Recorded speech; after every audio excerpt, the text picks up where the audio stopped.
Hey everybody, welcome to Geekoholics Anonymous, episode 147. I'm your host Rico, here with my co-host, Dane Cody. Dane, Cody, and I get together once a week, talk about video games, TV, movies, and or whatever the hell we like. Yeah. Mostly video games, lots of technology and toys, and of course Rico's first world problems.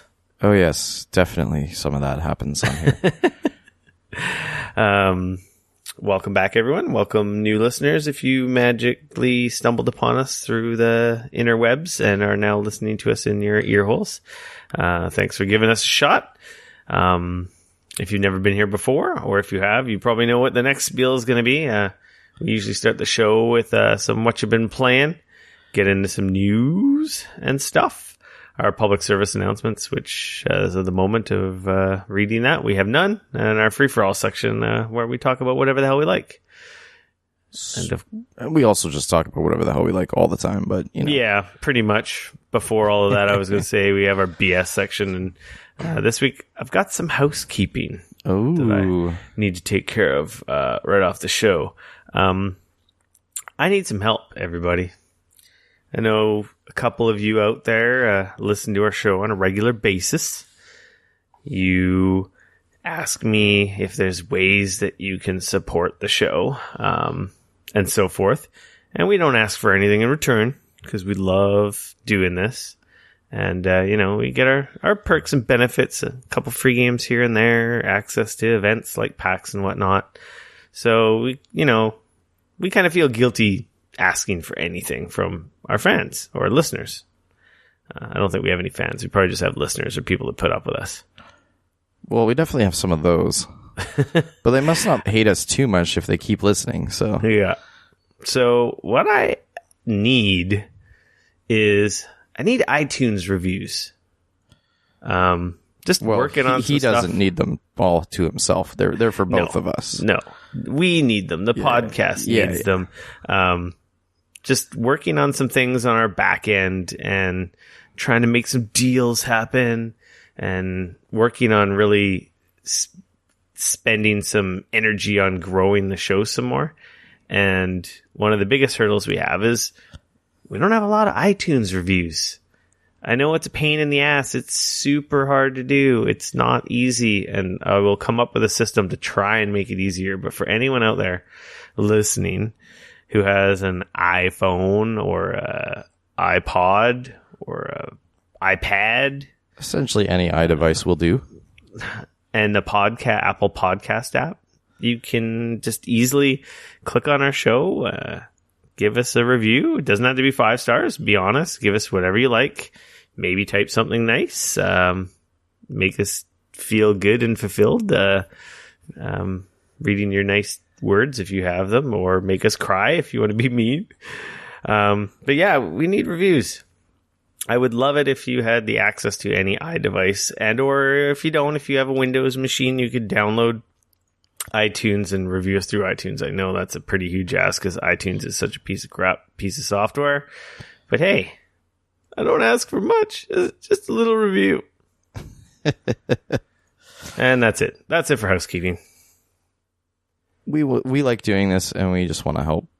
It would help us continue to do what we love, and do us wonders. Give us some self-validation in the industry and our efforts. It helps us get into stuff and be able to keep doing this, and that's absolutely helpful. Very, very helpful. So, without that out of the way, Dane, how was your weekend? My weekend was interesting.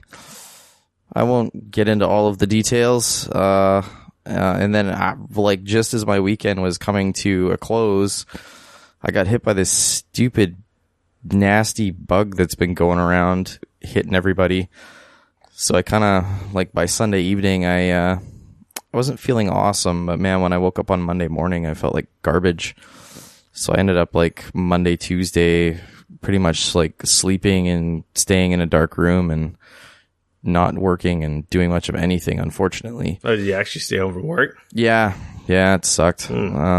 was really not feeling well. Yeah, if you're listening to this now, obviously you can tell we're a day late because Dean had no voice yesterday. So yeah, and even today you can probably hear that it's not my normal voice, that's for sure. So there might be some cracks and pops, and it might sound like I'm going through puberty.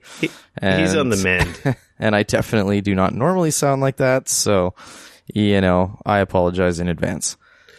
And this is just my always annoying voice I have every week, except for maybe I sound a little stuffy because my allergies have been driving me insane.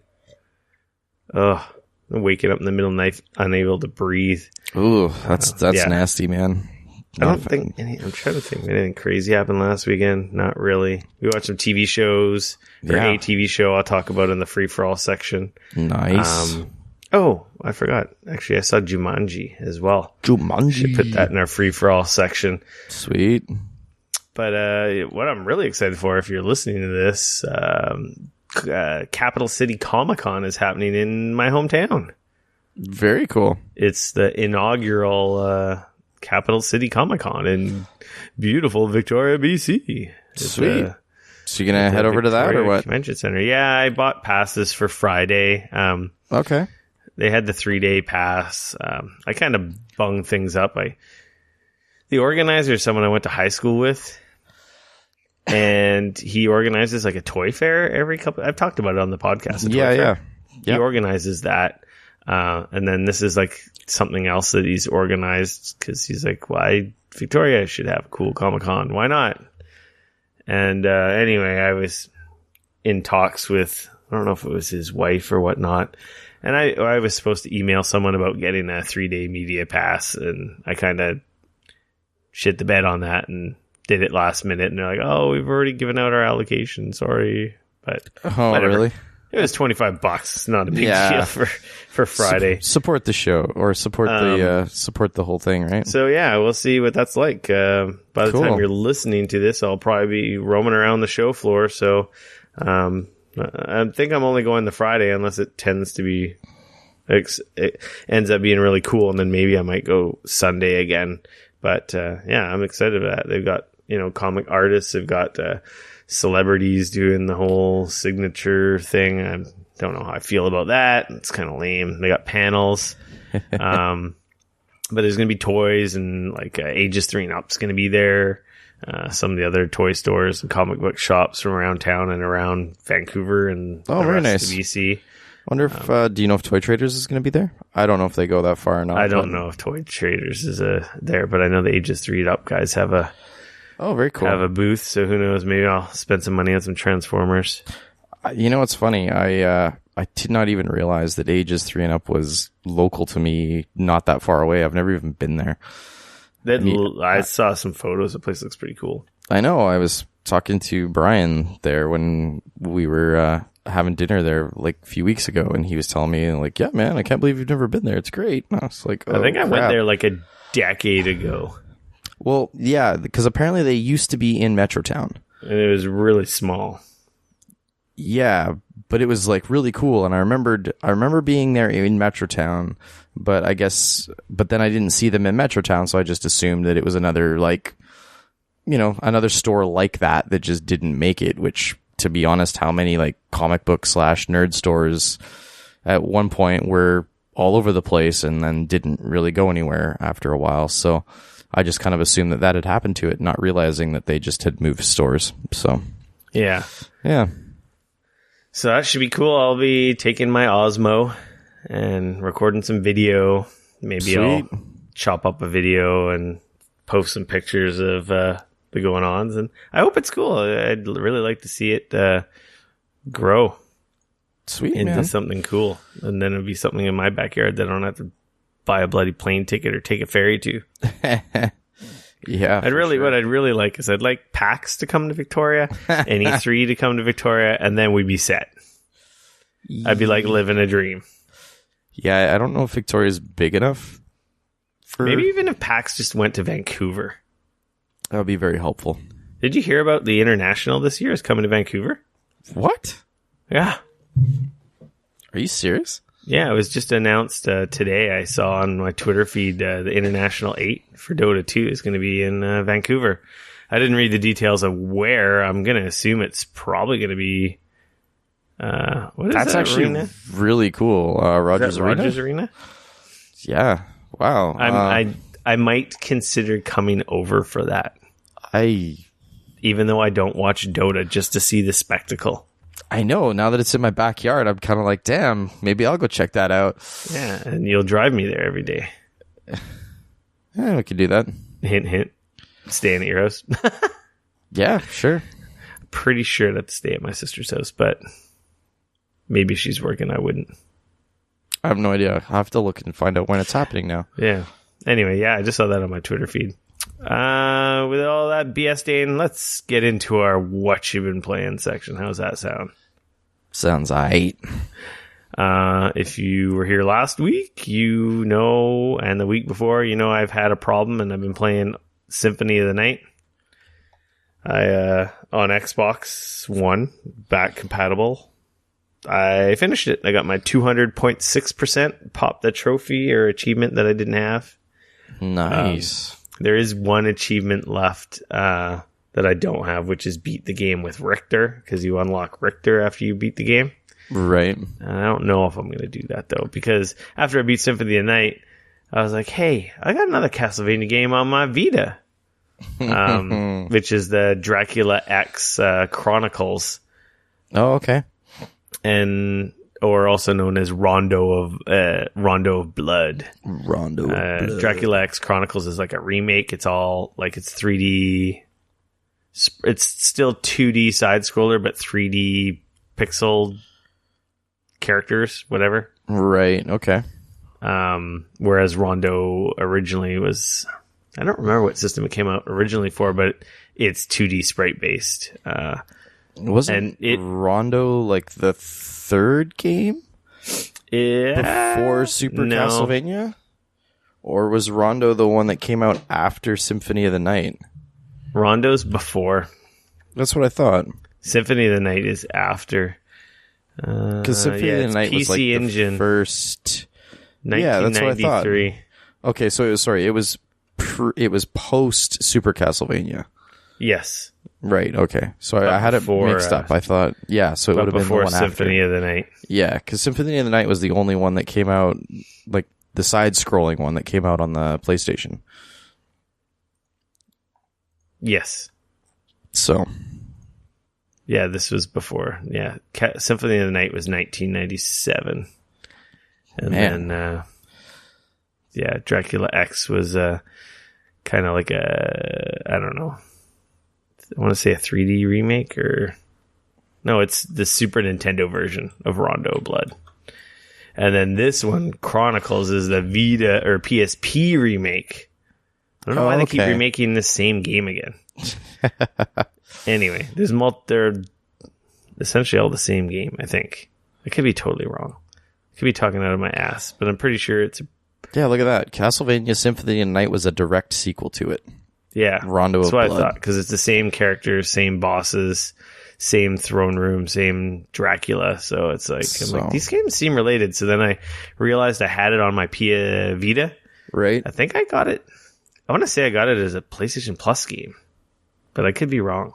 So anyway, I was playing that, and actually, as you play Dracula X Chronicles, you can do certain stuff in certain stages, and you can actually unlock Symphony of the Night.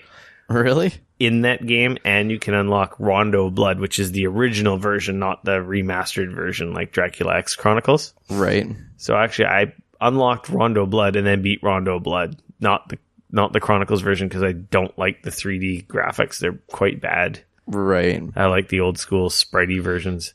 And yeah, I decided to beat that for some reason. But it's only stage based. I think it was like 8 or 9 stages. It's like classic Castlevania. Like Castlevania 3 and Castlevania 1.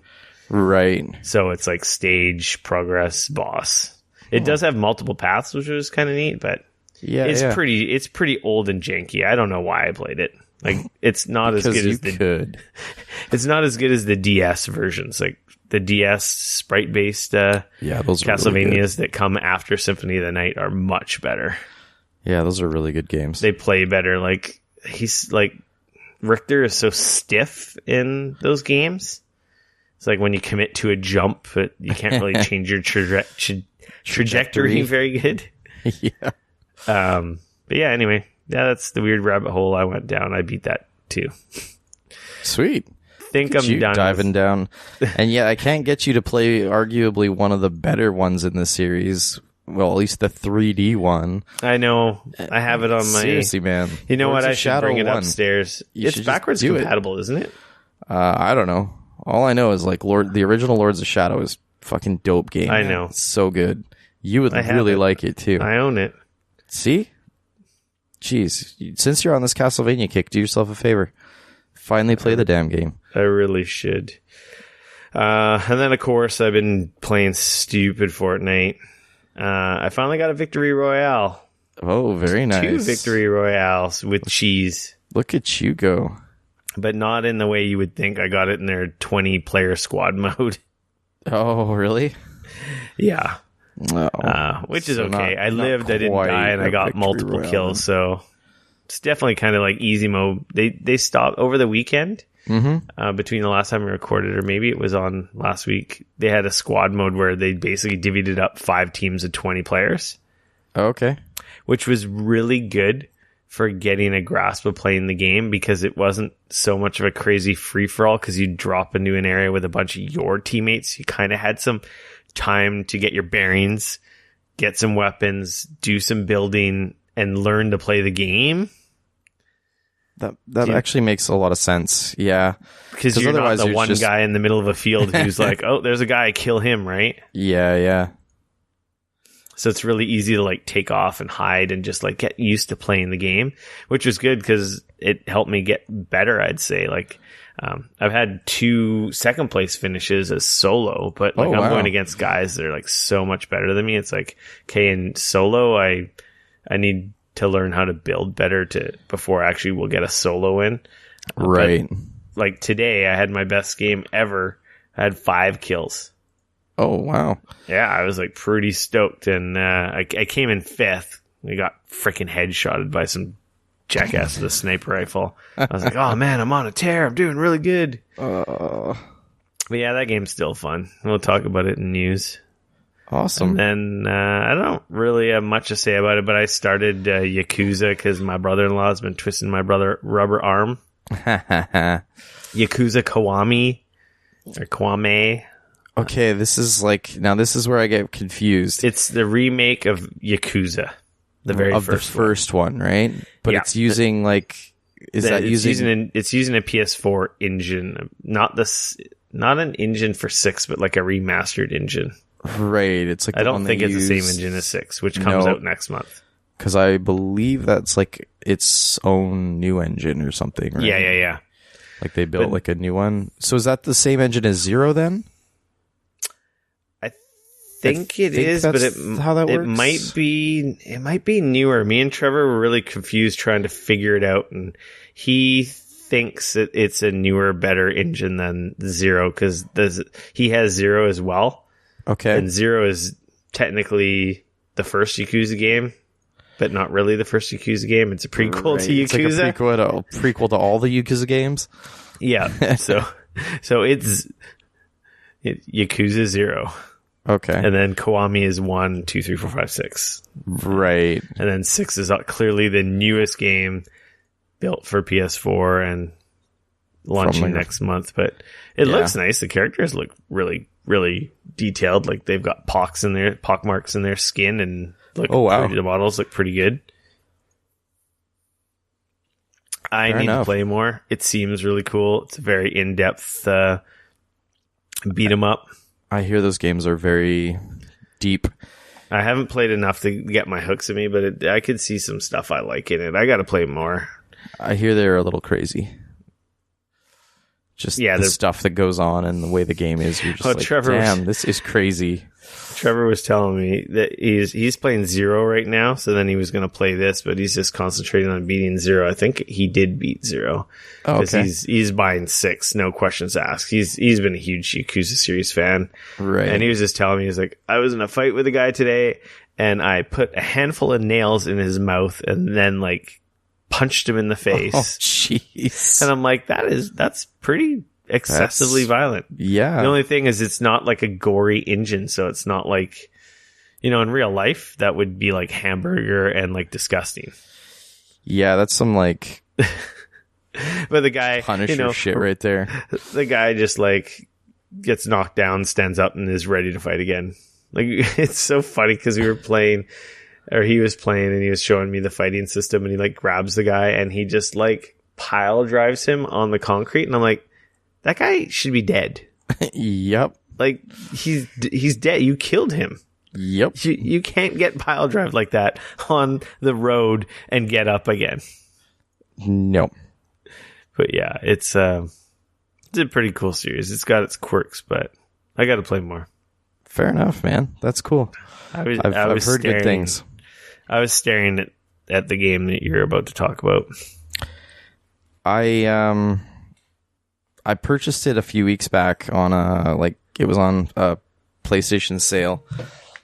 And the game we're referring to is Nioh, for PS4. I got the PS4 version. It's also out on Steam as well. It's a hard as fuck game.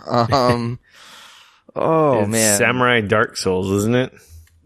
Pretty much from Team Ninja. Yeah, it's so much deeper than Dark Souls, though. Like the combat is. I can imagine the combat is way better than Dark Souls. It's like, oh my gosh. The game like starts off in this sort of prequel mission where it kind of gives you a little bit of like what's going on in the story. You're a pirate. You're gonna get executed. You manage to escape. And like the first mission is more or less like I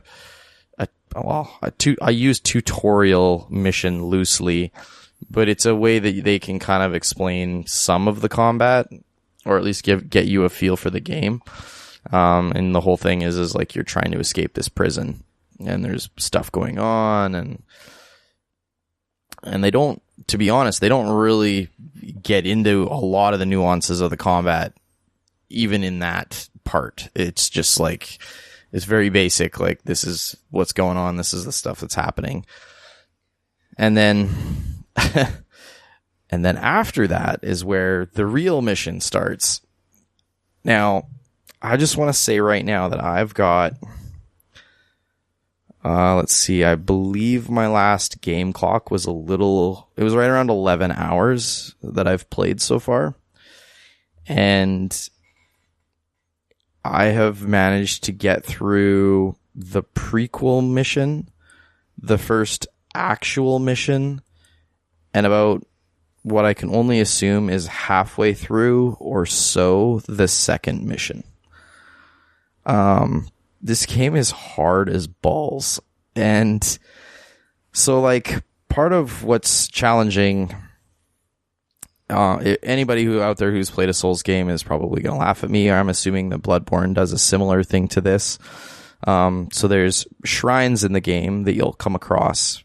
And I mean, I say come across very loosely. There's very few of them. Yeah. But you do come across them. And that's what you use to save. So when you go up to a shrine, you can pray at the shrine. But when you pray at the shrine, it more or less resets the level back to 0. So all the enemies that you've killed, they all come back to life. They all end up back in the playing field. So you got to be very careful about when you save, because you can essentially, like I learned the hard way, you can play certain areas and certain paths over and over and over again, and you'll get a little bit further than the last time before you die, and then you have to do it all over again. And in this game, they do a thing which, again, I'm assuming, I haven't played a Souls game, but I'm assuming they do something similar, where when you die, you have to get back to your body. Yeah. In order to get, in this particular game, it's to get, I can't remember the exact word for it, but it's more or less like your experience. So like as you kill enemies and stuff, they drop this Amarita or Amariti is what they call it.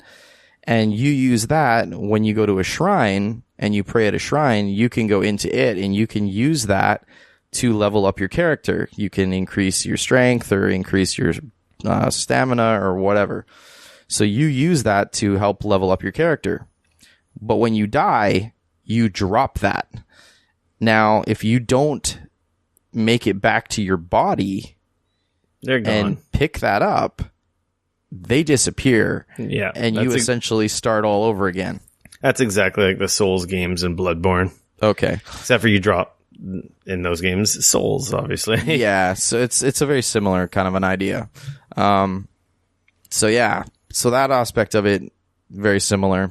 So you can, so like I managed to have this insane run where on the final boss of that second level, I swear to God, I probably spent an hour and a half fighting that last boss.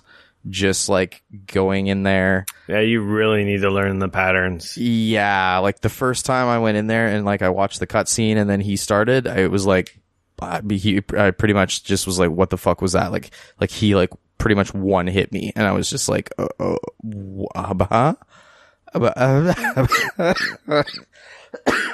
excuse me.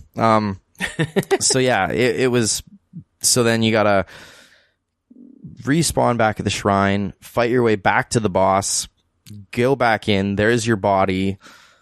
So like every time I was doing this, I was fighting guys, getting more Amarita, and then fighting the boss, dying, but managing to pick up my body or get my body every time. So by the end, by the time I actually beat him, I think I'd had like 9,000 Amarita saved up from doing this every single time because it was like getting larger and larger.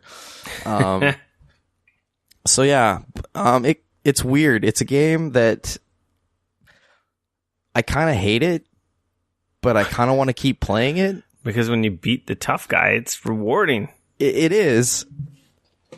But god damn it, it is not like a good use of my time at the same time. Like, no, hell no. Souls games do not respect your time. Like, and that was the problem. Like, I look at my game clock and I'm like on the second, the third mission in the game. Like, not technically the second mission in the game, not including like the pre-mission. You're still learning. So I'm definitely getting better. You you take things super slow, very methodical. And I gotta play this game. And every once in a while, there is some straight bullshit that will happen, and you will want to like absolutely rage quit.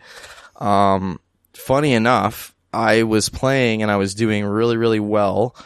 I had upwards of 8,000 Amaretti, and I was exploring. Essentially, I knew the path to where I was kind of going, but I was exploring a different route, and I was up on a high ledge, and I killed a guy, and then I turned around and I went to go back because I didn't want to get too far away from where the shrine was, exploring these different routes because I had realized that the route that I was going was kind of a dead end, and I had already done what I needed to do on that route. So I was going back, and I kid you not, the batteries in my PS4 controller started to go. And if you've ever had a PS4 controller, sometimes, right, like it'll do weird things when the batteries get low. So in this case, it like one of my thumbsticks just like was like, I was like not doing anything, and my thumbstick just like went, it dove me off the edge. And I'm like, so here I am down at the bottom of this thing where I'm not supposed to be yet, because you're supposed to make your way down and kick down the ladders so that you can get back up. But I hadn't done that yet. So here I am stuck in this pit, trying to run around, trying to see like where I'm supposed to go, trying to figure out like how I'm going to get out of this, or if I'm going to be able to get out of this. Needless to say, like I got my ass kicked, and then and then I tried to get back down there afterwards again to get my body, and I died, and I was just like, oh fuck, I need to stop for today because this is bullshit. Dane, you need to stop trying to speed run Nioh. No, it wasn't speed running. It was like, oh man, it was trying to exploit that shortcut. Yeah, no, so that was a little bit of a piss off. Of course, after I switched my controller out, after realizing that I didn't even realize my batteries were that low, but that was a very much probably an hour mistake right there that just like got wasted. Really need to play this game. Every time I walk into my office, it's just there staring at me because the way I display my games, I kind of have them standing on edge, open-faced on a shelf. Mm-hmm. And it's like, oh yeah, you got to play that. And you gotta play that, and you gotta play that. Nioh and Nier are like sitting, like staring at me every time I walk in the office. Yep. I was just reading the Wikipedia. This story sounds freaking awesome. It's pretty cool. You are hired. You're a sailor named William, hired or enlisted by Hattori Hanzo. Mm-hmm. They need you to help defeat yokai that are flourishing in the chaos of war. Yep. It's actually based on an unfinished Akira Kurosawa script. The story itself is really cool. Yeah, like that's and like Seven I said, Samurais, dude. Like that's some awesome shit. The combat in that game is so incredibly deep. So besides your classic block button, which of course takes stamina when you block, there's also 3 different stances that you can take with your weapon. So there's a high stance, a mid stance, and a low stance, and you can actually sheath your weapon as well. And there's actually I'm playing a character with my weapon predominantly has just been like a single sword, but there's a move that when I sheath my sword and then I come up to a guy, I'll like pull it out of its scabbard really quick and do like a really badass move. So like so it adds all of these different elements. Like, so some enemies, if you use a lower stance, you'll be able to hit them better, but you won't do as much damage. Or if you're fighting like a specific character, you'll defend better in the low stance. So mid stance is kind of your general fairly good at kind of everything. You can block fairly well. You can attack fairly well. And of course, your high stance, you do lots of damage, but you can't block very well. So it's like this trade-off, and you can change your stance at any moment just by hitting the R1 button and either X, triangle, or square. I assume that the weapons are also even different too, right? Oh yeah. There's a lot of different weapons in that game, man. There's a single sword, there's dual swords, there's spears, there's big axes, there's a big hammer, I've got this, what's it called, a Kitsahauji or something like that. It's essentially like a sickle on the end of a big chain that you like spin around. Like God of War style. Kinda, yeah. There's tonfas, which are like kind of like nightsticks that the cops have with you hold them and then like you use them to like attack that way. So there's a whole bunch of different weapons. There's like a ton of different, so as you level up, you'll get samurai skills, which you can put into the different like weapons to unlock abilities and like different stances and different, unlock abilities for the different stances. And like, it's incredibly deep. Like, I can't believe how deep it is. It's crazy. Like I said, it's hard though, because that is a game that you need to know, okay, I have some time, because like, yeah, because you can't just save at any time. No. So Can yeah. you pause it at any time though? No.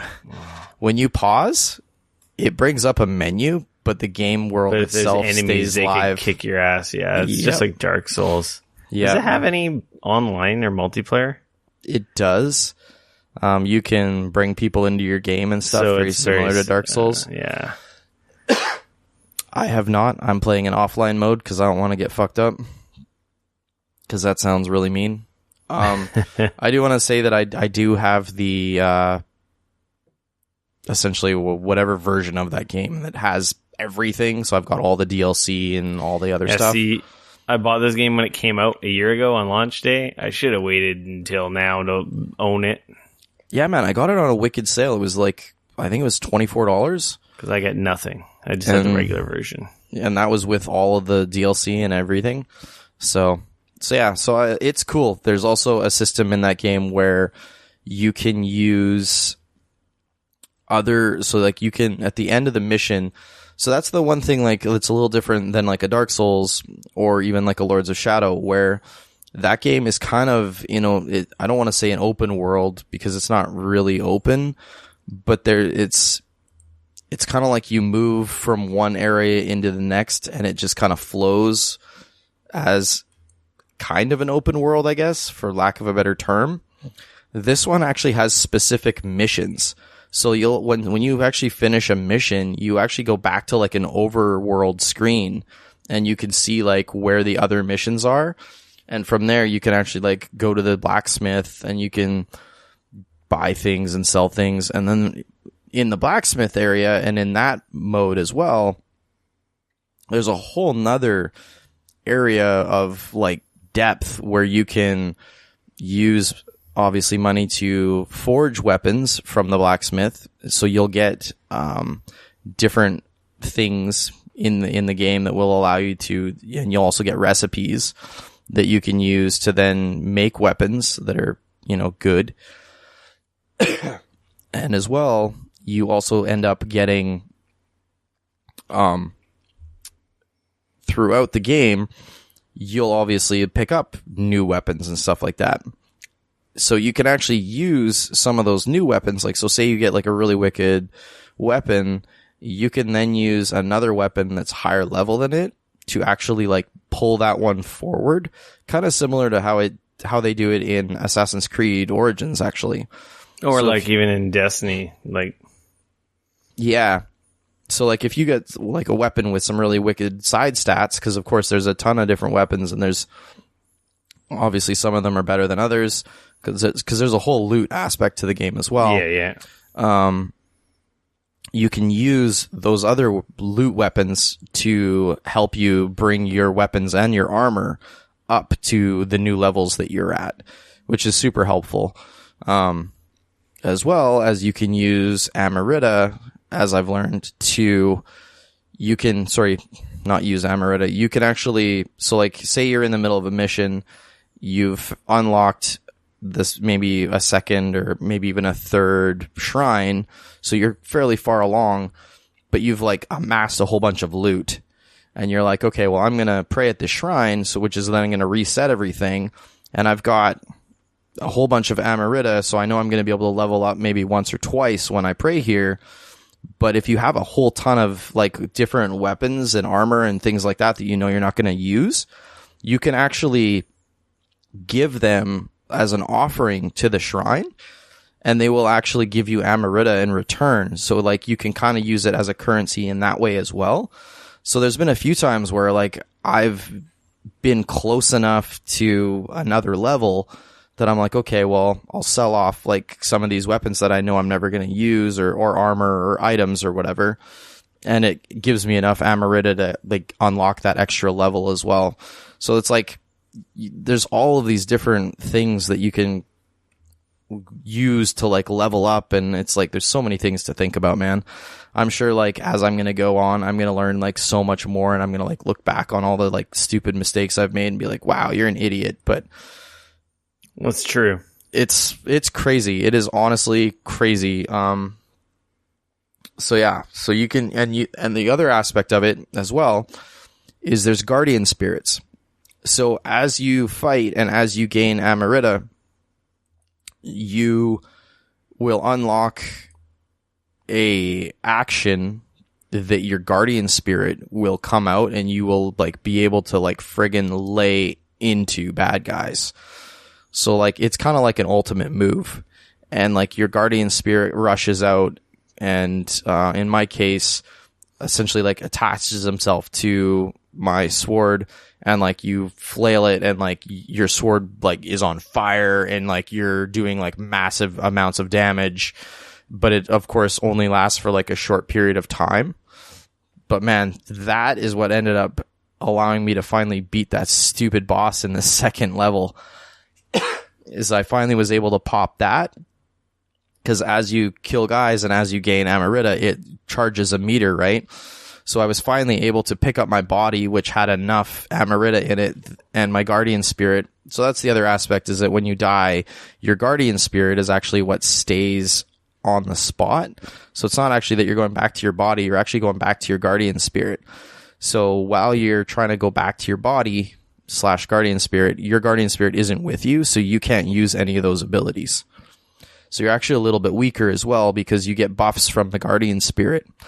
And as you go, you actually get more guardian spirits. So there's like a variety, like you start off the game and you choose one at the beginning of the game out of 3. But as you go, you actually get more guardian spirits throughout the game as well. And you can change guardian spirits at any of the shrines. It's, like I said, man, there is so many friggin' aspects to this game. Like, somebody had told me, like, oh, it's kind of like Samurai Dark Souls, but not quite as hardcore as Dark Souls. And like, it's just as hardcore by the sound of it. And it, like, it's hardcore.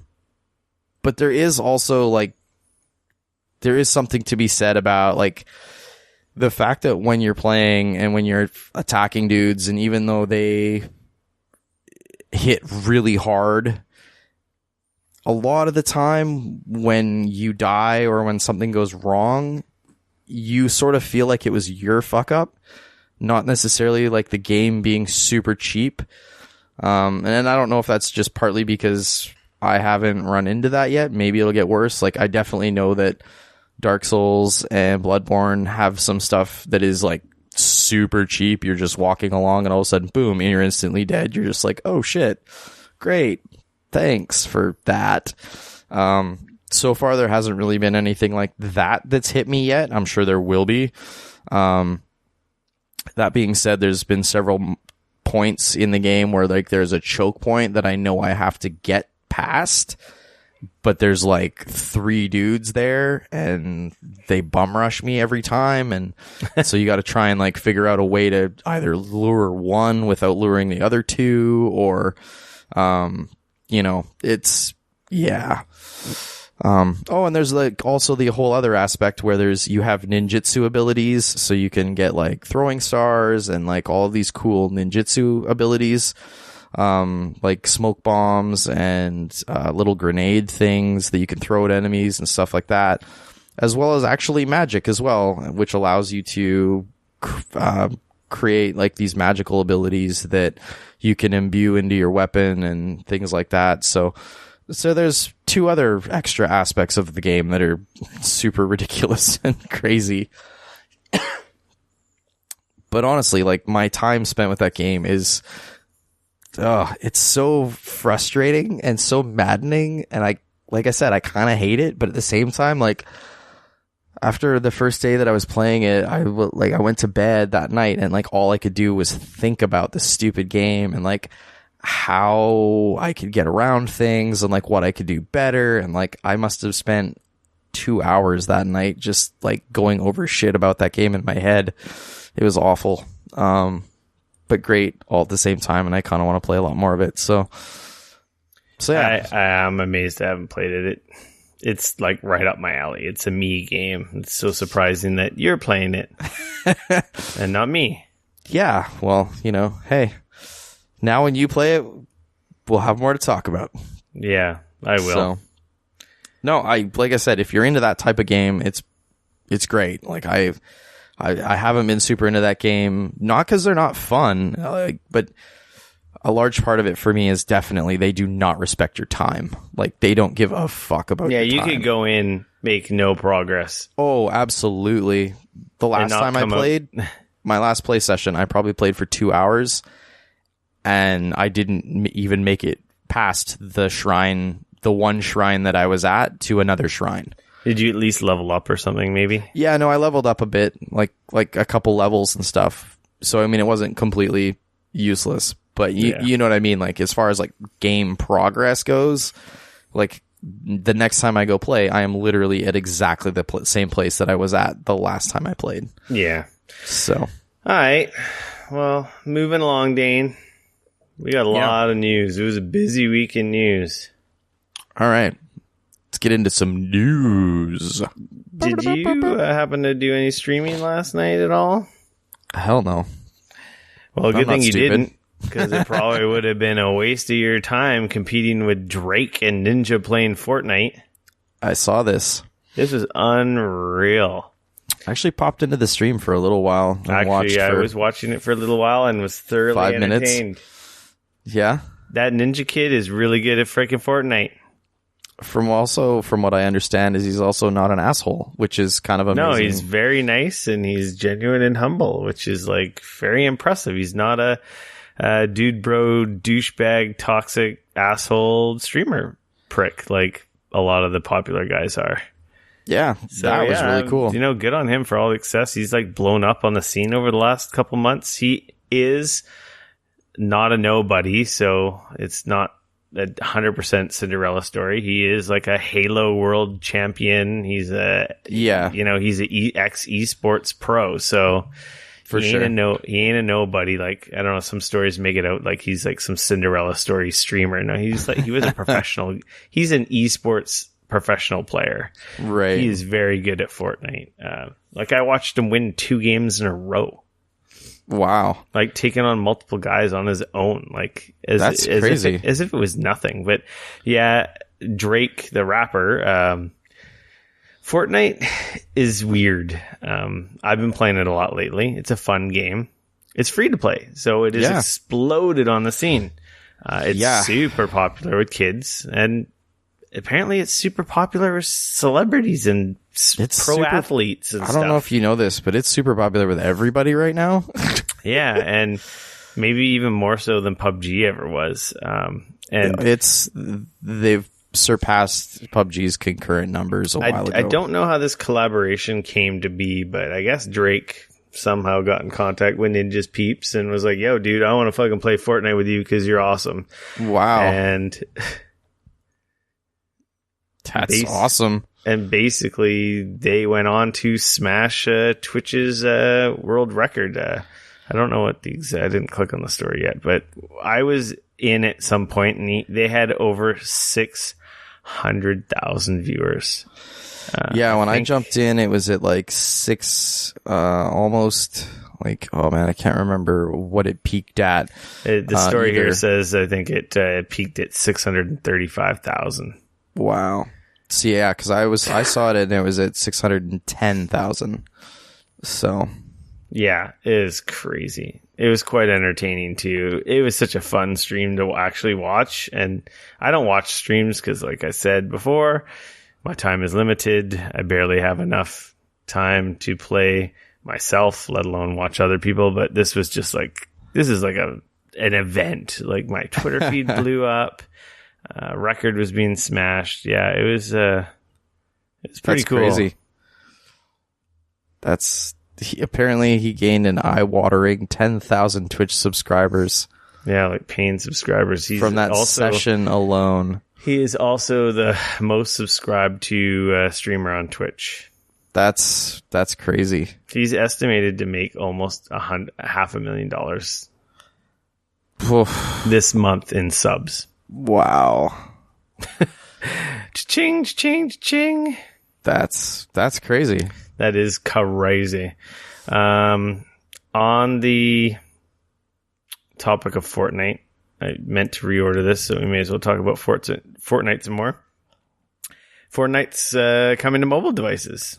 Actually, it's already out. If you have an iOS device and signed up for their, I guess, kind of beta or something, potentially you are able to play Fortnite right now on on iOS, and it will be coming to Android, but right now it's on iOS. How it plays, I have no idea. I don't have an iOS device, otherwise I would have signed up. So if you're out there, look for those signups. It also has added crossplay, so between PS4 and PC and Xbox and PC, not PS4 and Xbox, but that's kind of how that collaboration with Drake and Ninja happened, because Ninja, I believe, plays on PC and Drake and his buddies were playing on PS4. Yep. So, yeah, that's happening. I've already seen some funny videos of when you're in a game with iOS players basically running around like pylons, unable to hit anything, which looks pretty hilarious. This, I should retweet it on my Twitter. Basically, this guy is shucking and jiving back and forth in front of another player in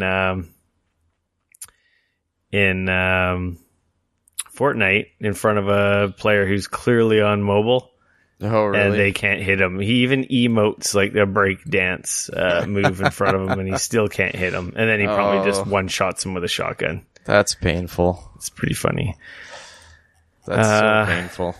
Yeah, so that's 2 stories in one. Crossplay's here, mobile devices here, and yeah, you can sign up, and it's live on iOS. Huh. It's limited. I guess it's like closed beta, so they've got to be adding like a gamepad support or something into that too, right? Like, I imagine you could play it with a Bluetooth controller if you synced it up. I just can't imagine trying to play that game without a controller, like just on-screen controls. Like, no wonder people aren't able to hit anything. Like, yeah, with touchscreen. Oh, it should put you in a game with. I think it prioritizes the same platform you're on, unless you form a party with players from different platforms. I think it's like PC, and then Xbox, and PS4 and PS4. And then I think only if and when it doesn't have enough people to fill up the game, then it may throw you into a PC queue, which that seems like it's just like basically feeding you to the walls.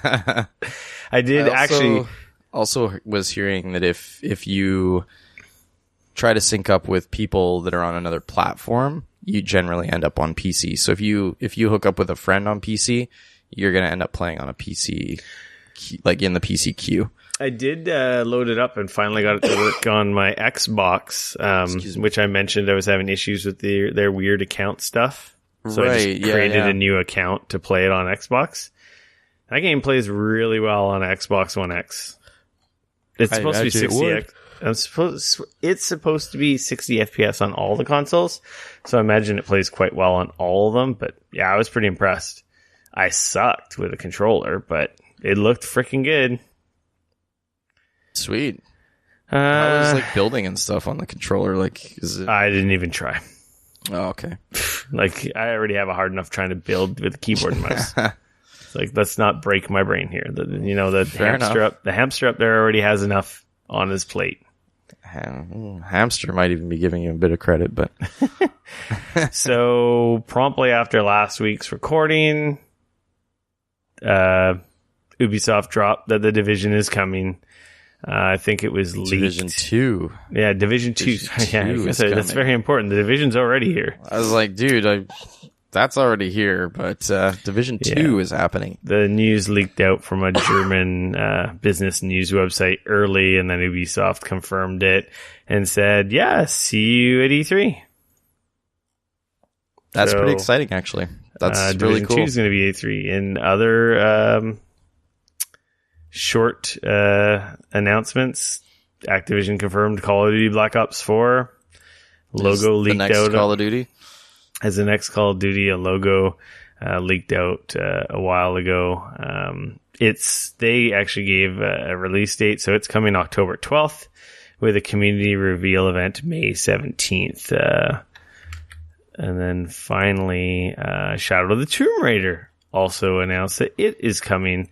They actually had a teaser trailer, which is about 20 seconds long, and it's coming. They're having a full reveal April 27th, and it's releasing September 14th. So, yeah. But it is also on PS4, so it's not an Xbox exclusive. I don't think. I swear I saw it on the PlayStation blog. I'm looking forward to a new Tomb Raider game. I am playing through that Rise of the Tomb Raider right now, and it's going to be the perfect timing for me. I'll finish that up, and new one will be here. I'll probably wait 2 years before I play it, but hey. Pretty sure I saw it on here. On the PlayStation blog. I don't know, man. Maybe I screwed up. Did I screw up? Is it only on Xbox? No, I swear I saw it. No, it's coming on PS4, Xbox One, and PC all at the same time. Yeah, okay. That's what I thought. EA adds Warner Brothers Batman games to the Origin portal. Their EA Access, Origin Access. So really? I guess that's just on PC? Yes. Yeah, that's just the PC version. So Arkham Asylum, Arkham City, and Arkham Origins will be added to the vault. 3 Lego Batman games are also being added. And EA says it'll also add The Witness, Out of the Park Baseball 19, Lost Castle, Bulletstorm Light, and Wasteland 2. Huh. So expanding the EA Access package game catalog into other developer or other publishers even. That's interesting. Currently, actually, by the time you listen to this, Burnout Remastered will be out. But had you had EA Access, you could have potentially been getting your 10-hour trial on that since last Friday. Oh, okay. I didn't have a chance to. I would have bought into that for a month just to try that early.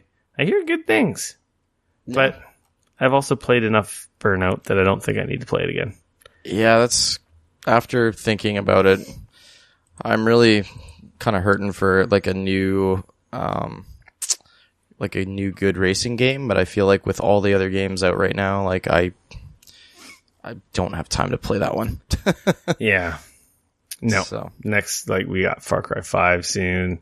Exactly. Then Ni no Kuni, Yakuza 6, God of War. These are all in the next couple weeks. So I know.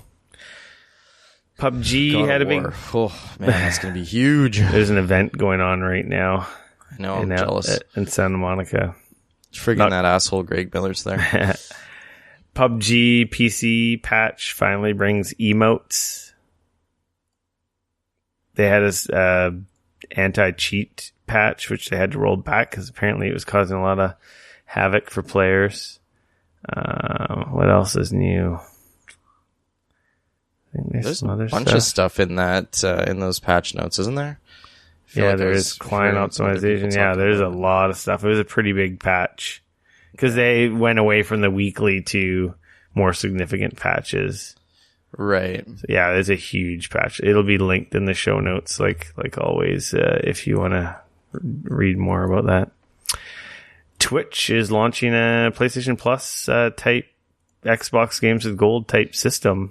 They were already giving away free games every month, I think, with the Twitch Prime. They have their own launcher on PC. And like I said, they have been giving away games, but just one at a time. Starting March 15th, they're giving away 5 games on PC. If you've got an Amazon Prime subscription, you've got a Twitch Prime subscription. So that means you've got access to these games.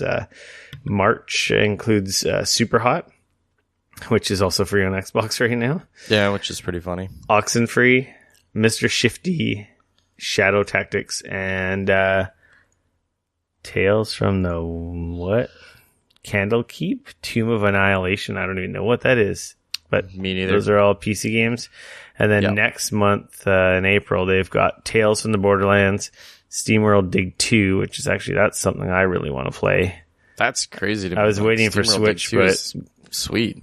I was waiting for Switch, but getting that on PC, I might have to dig into it. Kingsway, Tokyo 42, and Dub Wars. And then I guess they're just going to go forward, giving months more value add for a reason to stay an Amazon Prime member and thus get games through Twitch for free. So, hey. Hey, man. Works for me. Who doesn't like free games? Who doesn't have Amazon Prime? Seriously. Yeah. What, you like waiting 3 days for your packages? What are you, crazy? Paying for shipping? Are you nuts? I know, I don't. No, my wife has it. We got a good deal on diapers, so. I just ordered my wife a new phone off of there. Oh, yeah? Nice. Yeah. So. Confirmed. Exactly. Rumor last week, now confirmed. The Witcher's Geralt is coming to Soulcalibur 6. I was watching the video on this, and I'm not going to lie, it looks pretty dope. It does He look pretty cool. fits real well in there. You can, obviously, again, if you want to see the trailer, that's one thing I should stress. I go through the trouble of making show notes that are hyperlinks to all of the stories or trailers or usually videos for most of the stuff that we talk about. So if you ever I want to follow up on that or look at that, it's real easy, but it depends on what kind of podcasting you have, because some of the crappy podcasting apps don't support proper hyperlinked show notes, but like Pocket Cast, Beyond Pod, I think the Apple Podcasts app. Every app is different on how you access your show notes. Like on Pocket Cast, I think you swipe to the right and then you'll see a nice, basically the outline of the show of what we're working off when we record the show. And you can click on a link and boom, you're right there. There's that link. There's that story. There's that deal. There's that free game download link. Yeah, you really should check those out if you are like, oh man, I need to check that out. It's all right there for you, man. And make it easy. Heck yeah. And you can see Geralt kicking Mitsurugi's ass in Soulcalibur 6. Also, I would like to point out that my podcast app, which is Podcast Addict, also supports our notes. So Yeah, there you go. I can't remember what app is the best, the biggest one for Android. Anyway, I don't know. that was our cross-platform, aka also PC Master Race section of news. Nintendo. We only have one story here, but it's a big one. After we recorded last week, the next day, they had their Nintendo Direct. It was a pretty good Nintendo Direct. There was a bunch of Nintendo stuff that came out. Yeah, here's the rundown of some of the smaller stuff. WarioWare Gold is coming to 3DS. Mario and Luigi's Bowser's Inside Story is being remade for 3DS. Strange amount of 3DS news in this, I want to point out, which I was kind of bummed out about. Luigi's Mansion is coming to 3DS. Okami, I think that's it for the 3DS stuff. No, there was something else too. Dylan something, whatever. I can't remember the name right now. It's higher in the story. I'll get there. I'm at the bottom of this point form summary at the bottom. Okami HD is coming to Switch this summer. Mario Aces is coming June 22nd. That game looks rad. I think I will be picking that up. Octopath Traveler is coming July 13th. That's Switch as well. Undertale is also coming to Switch, which is a really well received indie RPG. Coming eventually. They don't have a date for that one. Which one was that, sorry? Undertale. It's on PC, and I believe it's on Vita and PS4. Yep. Maybe Xbox. I have no idea. No More Heroes. Travis Strikes Again. They showed some footage. No date. Surprise, not surprise, because we had a rumor. Crash Bandicoot Insane Trilogy is coming to Switch on July 10th. As well as Xbox? As well as Xbox as well. But, so, yeah. Sushi Kinda Striker, weird. Way of the Sushido is coming to Switch. That looks pretty cool. Like a indie, or not indie, but Nintendo puzzle action game on Switch. Little Nightmares is coming to Switch May 18th. Hyrule Warriors is coming to Switch as well. So that's like I guess it's just a re-release of the Wii U version, not really like a remake or anything. Yeah. Splatoon is getting a big update, and also getting an expansion, a big expansion, single player expansion. It's a big single player expansion. I'm kind of amazed. Does it say when it's coming? It doesn't say when it's coming, does it?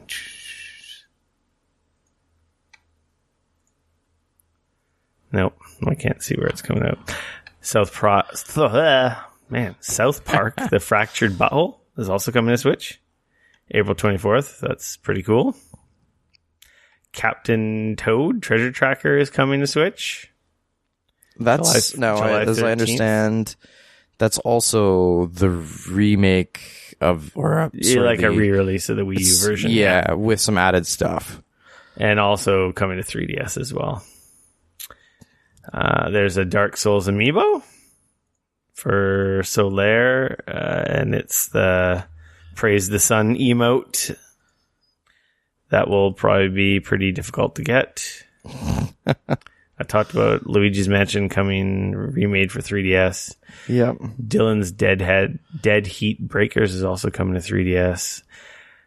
And then, I think the best part of the Direct was the way they closed it out. They had a big section on the Splatoon expansion, and then they had some footage of Splatoon, and it's like, oh, we've got one more thing, and they rolled a Splatoon video, and then fade to black. The Splatoon characters are interrupted with their messing around, and a big giant Smash logo is floating on fire in the sky, and you can see the silhouette of a bunch of characters. Right. Obviously being teased that they're going to be available, and it's Super Smash Brothers, and then 2018. So no real confirmation. So we don't know if this is the Wii U version. We don't know if this is like if a it's new one. We don't. We're not know really sure much of anything, really. If it is the Wii U version, I'm fine with that because that was a fantastic game. Clearly, this video is announcing that basically this Splatoon characters, Squid Girl and Squid Boy, whatever they're called, are in Smash Squid Bros. Kids. The Squid Kids are in going to be in Smash Bros. On Switch. It's coming out in 2018. Yeah, I guess more info at E3 or maybe in the next Direct coming. So yeah, I look forward to finding out way more about a lot of this stuff. I watched some reaction videos of people going insane on the internet. It was pretty entertaining. Yeah, I definitely did not. There was nothing in there that made me go, oh my God. Yeah, we knew it was coming. I sure as hell didn't think it was coming out this year though. And I would have thought it would have been like an E3 announcement. So I'm happy it's now, because then that means it's coming out this year. If it was E3, it would have been like still next year. Yeah. That's it for Nintendo news. It's a lot of news. PlayStation news. Days Gone for PS4 has been delayed to 2019. Sony bans open world action games set in a post-pandemic world. Days Gone never had an official release date, but is now confirmed the game will not make its way to PlayStation 4 until 2019. I'm not overly surprised by this. I don't know why. I just like I feel like the ambitious. and the lack of sort of news and stuff that had been coming out about it seemed to not be super, like there just wasn't a lot recently. I don't know. This came out and I was like, yeah, I could see that. So, plus what's what's the new zombie game coming out on Xbox One this year? This kind of gives them some distance from that one. State of Decay? Yeah. State of Decay 2. Yeah, which we talked about last week. So, getting a release date, I believe, in May, if my memory serves me correct. I believe you're right. I'm always right. But this kind of allows them to distance themselves from another big I'd rather them take time game. and make that game great than rush it out. Yeah, exactly. Sony's kicking so much butt, they don't need to throw anything out to the wolves before it's fully cooked. I totally agree. They're doing well, and they do well to not, do that. That's it for PlayStation news that I thought was worth mentioning. Clearly, there's probably more PlayStation news, but that's the biggie. Xbox news. Xbox Spring Update is they announced is adding FreeSync support for anyone using an AMD or it's AMD, right? Yeah, FreeSync display. Essentially a PC monitor, because I don't think any TVs support FreeSync. Not true. But Oh, there are TVs that have FreeSync? What? Yeah, there's actually a bunch of Samsung TVs because FreeSync is a free and open standard. Yeah, it's an open version of G-Sync. Pretty much, so that you don't have to pay anybody to implement it into your stuff. So apparently there's a whole bunch of 2018 model year TVs from Samsung that it sounds like all they need is a software update and they'll be able to use it. So that's pretty cool. That is pretty cool. Like if this technology starts to get put into TVs, that's really awesome. Yeah, it was announced because that could be a big game changer. Yeah, I love G-Sync on my monitor. It's pretty nice. Just eliminates tearing, makes the game just look buttery smooth on my monitor.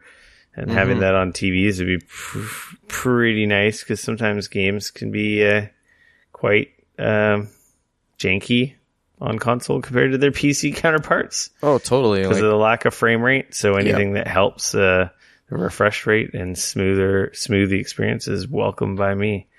This was revealed during Microsoft's new monthly streaming show Inside Xbox. It's a new streaming show with Major Nelson and other Xbox people there. It's happening, I believe, once a month.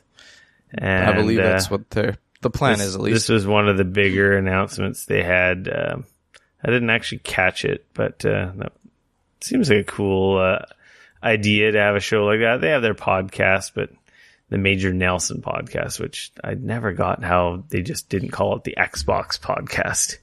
Yeah, I don't know. It's just very weird. Like, why does he get to have his name on it? But it doesn't matter. It's still an Xbox podcast. Anyway, yeah, that's cool.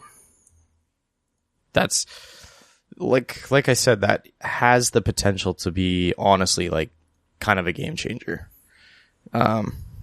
Yeah, like that. So if you have a monitor too, you could take advantage of that as well. Well, plus they just added 1440p support to the Xbox One as well. So if you've got like a really nice, gaming monitor and you were thinking about hooking your Xbox up to it, but you were like, well, it doesn't support that.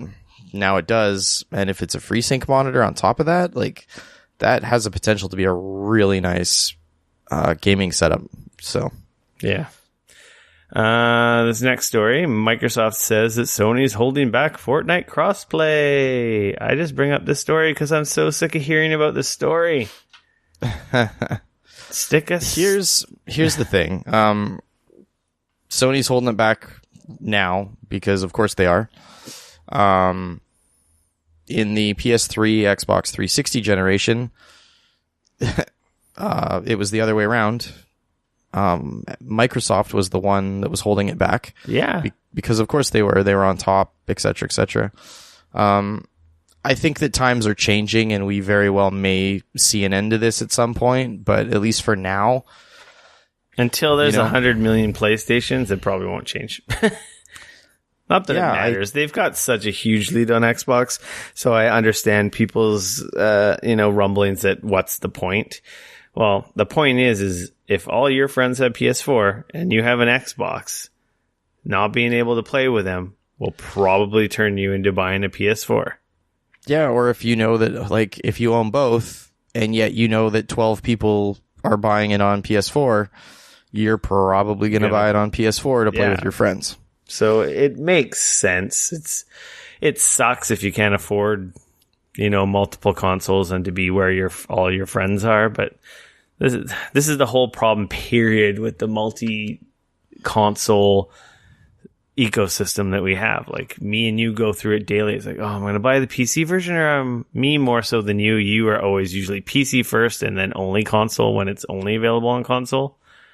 Yeah, it depends on what kind of game it is. For me, it's like I always am so split. Like, lately I've been buying everything on Xbox because the Xbox One X version, I don't even care about whether people are there or not. The Xbox One X version is the best version, next to my PC, of course, right? But yeah, some games are not available on PC, so I got to have a console. I don't know. The bottom line on the story for me is like, shut up, Phil Spencer.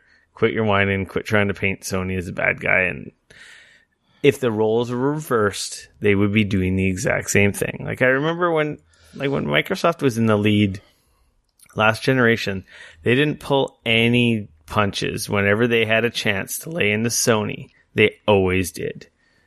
So I don't know. I think that at the end of the day, whoever's on top is always a little bit more of a dick than the person who's not. Yeah. And that's at least until, a new generation starts. And I mean, look at how Sony, like the attitude that Sony had when this generation started. I mean, compared to what their attitude is now, like, I don't think you can argue that it hasn't changed pretty dramatically. They definitely were a much more humble and, company versus like now they're back on top and they're like, yep, we're hot shit. What's up? We don't need to do that. We're not going to worry about it. Moving on.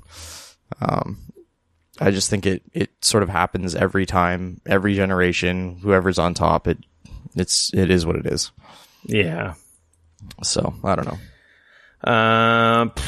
With that being said, Microsoft is having the biggest E3 it has had to date. They are taking over the Microsoft Theater and LA Live. Oh, who called it? It's not. Oh, totally me. Did I not say this? I did say this. You said it. I said LA Live. I'm like, okay, well, they didn't pull out of E3. They're still there. So it makes sense. They have a giant theater in LA Live, which is across the street from the convention center. Yeah. And they're basically just turning it into my Xbox headquarters. They're doing their press briefing there on the Sunday. What is it, the 10th? Is that the 10th? I think at 1 p.m. Pacific time? Yep, that's right. And then they're going to have their demos and games and events and live streaming and all that jazz going on. So, yeah, that's cool. At least I was worried for a bit, but then I was like, no, they're not. They're dialing it up. So that's cool. I guess we'll get more details on how that works. I don't know how that works. I imagine you'd have to have an E3 badge to go to it. I don't think it's open to the public. Does it say that in the story here? I don't think so. It's totally open to the public because it's not at E3, technically. Well, it's not on the convention center. Right. It wouldn't surprise me if they open it up to because there's another theater. People. There's another theater in LA Live where the Coliseum takes place, the panels. And you have to have a badge to go to that. And their media briefing is happening there.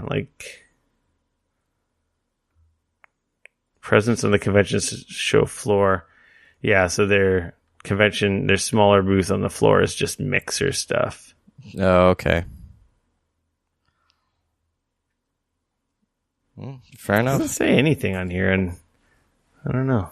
I feel like it's not open to the public because they are still part of E3, so... Ow. Sorry. Yeah, that's cool. So we got our news on that. We were wondering, I swear we just talked about it a week or two ago, and there you go. Done. I think that's it. I guess the only thing we have left is Ubisoft's press conference. Who else has press conferences that we haven't heard about? We haven't got the announcement on Sony's time, but Square Enix. Yeah, I guess those will be coming. Yep. PSAs don't have any. No, not this week. Free for all section. I got a couple things to talk about. Interesting. What do you got for me? Rest in peace, Toys R Us. Well, in the U.S., strangely enough, they're saying that apparently they may look to sell Toys R Us Canada because Toys R Us Canada isn't in a giant hole. They're looking for a buyer, but it doesn't mean anything. If someone doesn't buy them, they might be in trouble still.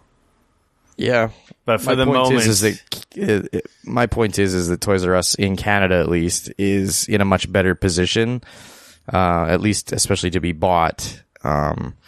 Which is hilarious because when this whole thing went down, the Toys R Us here nearest to me just moved into a giant building and got fully renovated, and it's kind of ridiculous. So I hope they don't go away. I have so many good memories of Toys R Us.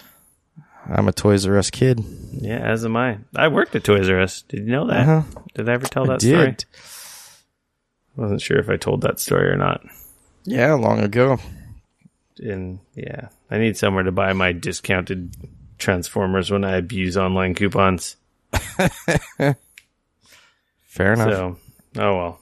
We will learn more as time goes on. Yes. But I don't know how soon. Did they say how soon they were going to close the U.S. stores? No, I don't know if they've given a timetable. Right? Yeah. They're closing, I believe they said all 200 like stores in the U.S. or whatever. End of an era. Poor people. From what I understand, it's really stupid because they were actually doing fine, but then the investment company that bought them a few years back essentially just sucked all the money out of them and now is just looking to liquidate. Yeah, I read some other stories that debated that they have a lot of debt.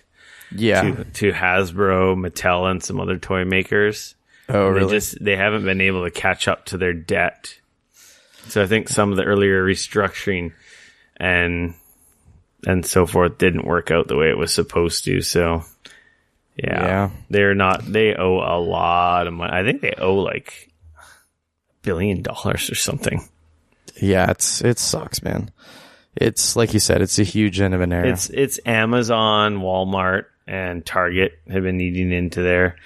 And it's not surprising. All three of those retailers, well, Amazon is 100% online, but Walmart and Target have better online presences than Toys R Us. Yeah, I mean, Toys R Us had a website. In Canada, their website sucks. Yeah. But I mean, you essentially use their website to see whether or not they carry something, and then after that, you go in and you buy it. You don't really use their website to actually order anything because their website sucks. Yeah, and they charge shipping. And yeah. Anyway. Oh, well. Yeah. We'll see. Hopefully we don't lose it here because it's always fun to go to Toys R Us and browse. I know. I always like it too. I got my Tello drone. Oh, how'd that go, man? DJI. What is it? It's not made by DJI. It's made by Ryzen Tech. It's DJI. But it's being sold through DJI. Sold through their store. I mean, you go to like DJI's website, it's like on there as the DJI. So, yeah, it's pretty cool. I posted a photo on Twitter. It's small. I expected it to be bigger. I like that it's small. I'm like half tempted to buy one after I was looking at it online after we talked about it last week. I thought that it was closer to the size of the Spark, but it's actually quite a bit smaller. Yep. It's also a lot cheaper than the Spark, though, too. Yes, it's $99 American. It is pretty cool. It's got decent video quality, not amazing. The touch controls are a little lacking on the phone. Oh, you're using the phone I don't have to control it? I don't have a controller. There's a couple controllers that are compatible with it. And I have not bought one. I'm thinking about buying one because a controller obviously would make things a lot better. Yeah. But I can't imagine trying to fly one of those around without a proper controller personally. It controls quite well, but then like I noticed when like the wind picks up. Well, those little ones, man, they get buffeted so much. Like I have two drones here at home and they're both slightly bigger than the one that you've got. Yeah. And like if there's any wind, like I pretty much don't fly them because they're so small and so light that the wind takes them and it is so easy to have a gust of wind, just pick them up and like take them with them. And you end up way far away from where you want them to be. And you're like, oh crap. So yeah, it's supposed to have 100-meter range, but I don't think without a proper controller, I'd be very surprised by that. I don't think I've gotten it that far. It controls decently with the phone, but it leaves a lot to be desired because when the wind picks up, it's like, oh god, it's in my front yard now, and I'm panicking with a stupid touchscreen. So it's kind of scary. Yep. The photos are nice. The reason I have issues with the video, not saying that it's better, is it breaks up. It like jitters, jumps, and breaks up. And I guess that's because it doesn't have local recording. It sends the video to your phone. So I imagine if there's no interference, it may be better, or if you're in closer range. But like, I fly it as high as I can. Mm-hmm. And then I look around my neighborhood because it looks cool when you're high up. And it's just like a janky, it's not glitchy. It just like, it'll be moving along. And then all of a sudden it's like, it stutters. It just stops completely. Oh, okay. And when it picks up again, it's like you're 90 degrees to the right or left of where you were last viewing the video. It's just, it doesn't make very smooth. Right. It does video, but it's like, yeah. It might be better if I put it on lower bit rate, but it's like, well, then it looks like crap. But I don't know, it's okay. Out in the sun, the video looks okay. The pictures look decent. Again, it is a $100 drone. $100 drones normally don't have cameras, and the ones that do have cameras, they're pretty tragic. So, like 540p POS cameras. Yeah, so there's no way that you can put like an SD card in it or something like that to record locally, or no, not that I know of. It doesn't have Oh, okay. Doesn't have one, but it makes me seriously consider wanting to get a Spark if a Spark's on sale. The Spark has a proper controller, a much bigger range, and it's not much bigger, to say the truth.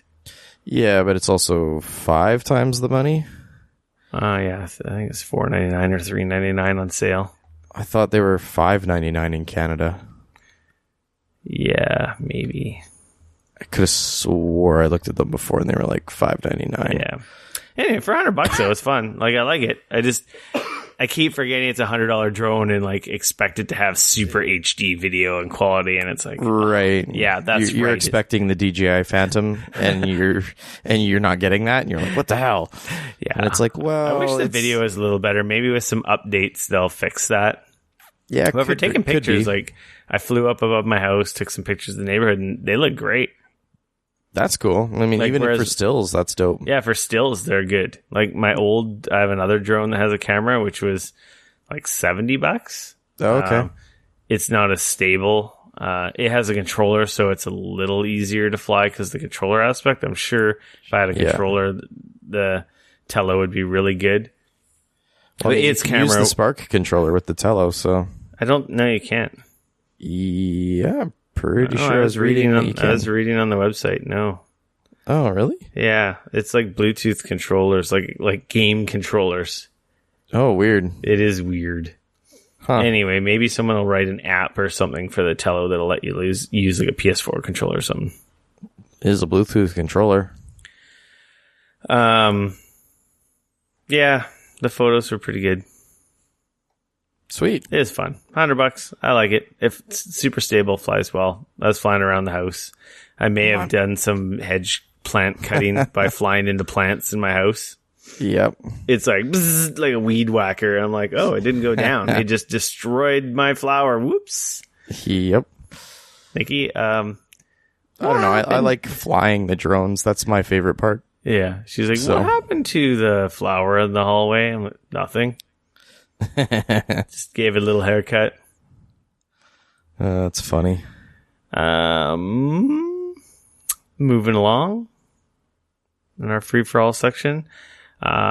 Seeing that I was playing with my Vita a lot since I was playing old-school Castlevania games. I ran into some problems with my Vita. What? Is your Vita I went old? After I beat Rondo Blood, I'm like, I want to play Chrono Trigger.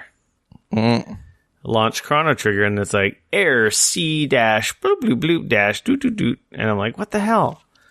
Reboot it, same error. Go online, doing some research, and it's like, I guess apparently you have to rebuild your file structure on the Vita, kind of like a PS3 or PS4, and I did that, and then it worked, but it's like weird. Interesting. I had that a while ago. I think I don't know if I mentioned on the show when I went to try to play anything and nothing would work on my memory card. Yeah, we talked about this. I essentially had to form. Last time I didn't know about this rebuild. The rebuild probably would have fixed it, but in that instance, I just formatted my Vita. Right. I don't know if the Vita has an issue with licenses or something, or when you're like, say your PSN membership expires or something. Well, I've found in my experience the Vita has a bit of a challenge with, like, if you don't use it and it doesn't connect and you're not logging into the, like, PlayStation Store and stuff often, it seems to, when you come back, it seems to have some fun challenge stuff. Yeah, that's weird. Yeah. Anyway, I don't know if I'm going to start playing Chrono Trigger. I think I might retire the Vita just like I've retired the 3DS, because I'm like, why am I playing this? I should be playing Switch games. I have Switch games piling up already. Yeah, fair enough. So, yeah, if you're having Vita issues and getting weird errors when you launch games, yeah, try rebuilding the file structure. The instructions are on the PlayStation website. Basically, you got to boot up the PlayStation while holding down the right bumper and the PlayStation logo button. Right. For 5 seconds. And then it just like automatically rebuilds the... No. Like, you hold it down until the PlayStation logo comes up on the screen and let go, and then it should load up into the safe mode menu. Oh, okay. And you can do it from there? Yeah. People were saying they lost files and stuff disappeared after they did. I didn't lose anything. Really? Oh. So it's kind of weird. But so kind of use at your own will? Yeah, but my game that wasn't working was working. Or use at your own risk, I guess. Sorry. Yeah, fair enough. That's interesting. And lastly, I got a Netflix recommendation. Okay. If you aren't an angry enough person and your blood isn't quite boiling enough and you want to yell at your TV or just be flabbergasted at how freaking crooked and effed up our capitalistic society is, I recommend watching a documentary show on Netflix called Dirty Money. How did I know exactly what you're talking about? Even before I saw the show notes, I was like, he's talking about Dirty Money. It's... my wife won't let me buy a Volkswagen because of that show. It's a series. I think it's 8 episodes. Maybe not that many. It's season 1. It's basically about corporate greed and craziness in the world, not just restricted to America. No. Episode 1 is about the whole TDI turbo diesel Volkswagen scandal. Yep. Which is how they pretty much were just like, fuck you. We want money. Yeah, it's amazing. And it's amazing that these people pull off such illegal things and get away with it. Totally. It's mind-blowing. It's infuriating. And how they can like scapegoat it onto other people and stuff and just walk away. Infuriating. It's like, wow, I'm biting my tongue right now, but there's some stuff that should happen to these people. Yep. They're the worst scum human beings, but they are millionaires/billionaires, so laws don't apply to them, apparently. So there's a Volkswagen episode. There's an episode about a payday lender scam where the guy's the Scott Taylor. I guess he was like a Ferrari racer. He was funding his racing company through basically bad scammy payday loan practices. Oh, so dirty, man. Oh, just like him and his brother. Is it his brother or his partner? No, his brother killed himself from the stress of the judgment. They broke some federal laws. They got charged under like RICO laws, like mafia style laws. They're actually going to jail. Like one of them got 16 years and the other got 7. So there was some retribution in that. At the same time, they were saying they're just doing the same thing as other lenders, which I don't know about that, but it's pretty dirty what they were doing. Oh, so gross. There's an episode about HSBC Bank, and that was the most recent one I watched.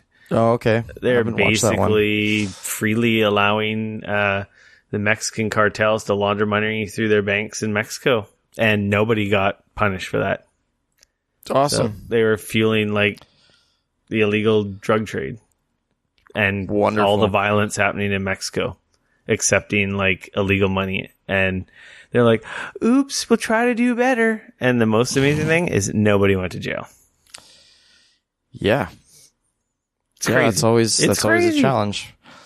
That's always a challenge. It's a great show.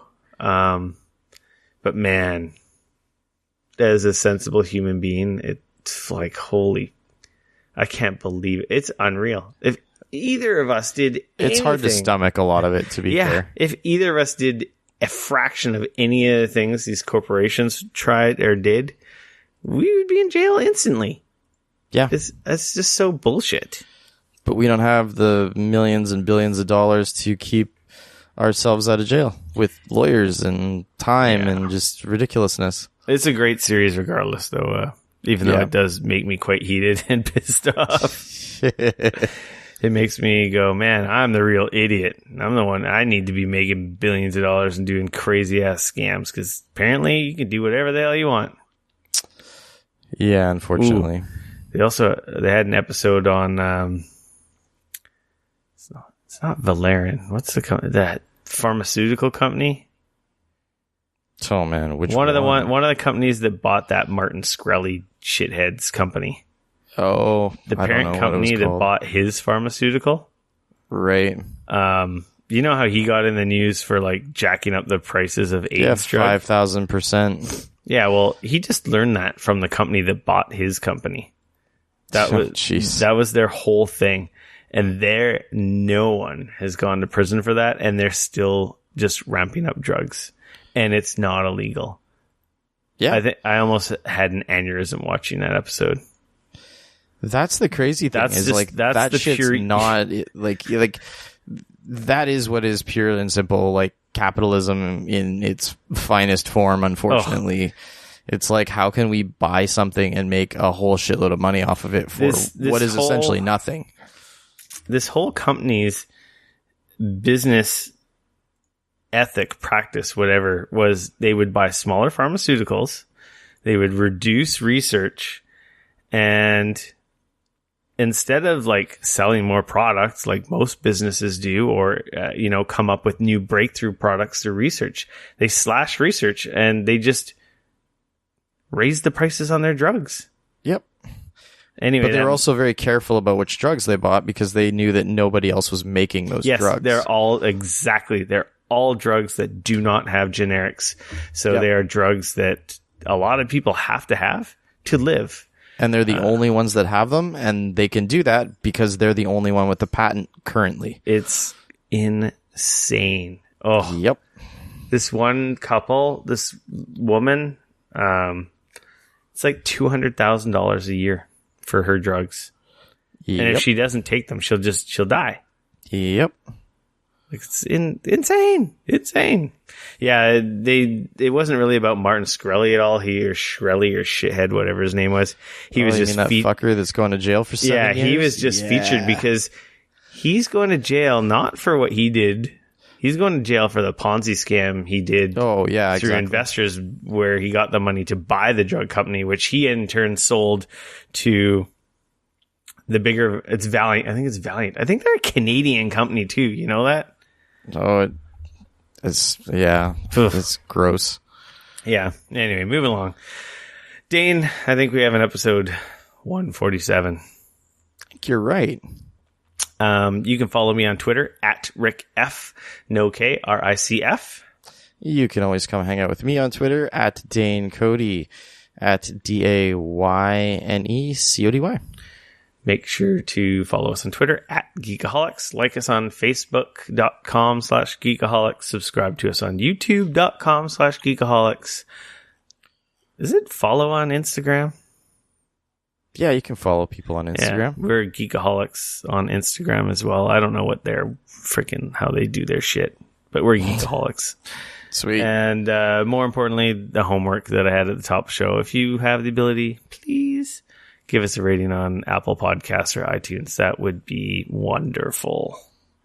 I'll be at make great content. Yeah, I'll be at Comic-Con this weekend, and I will report back next week. I'll probably share some photos online, maybe some videos. We'll see. Cool. I'm kind of excited. It should be fun. I look forward to hearing about it. Yeah. Until next week, we're out. Later. Peace.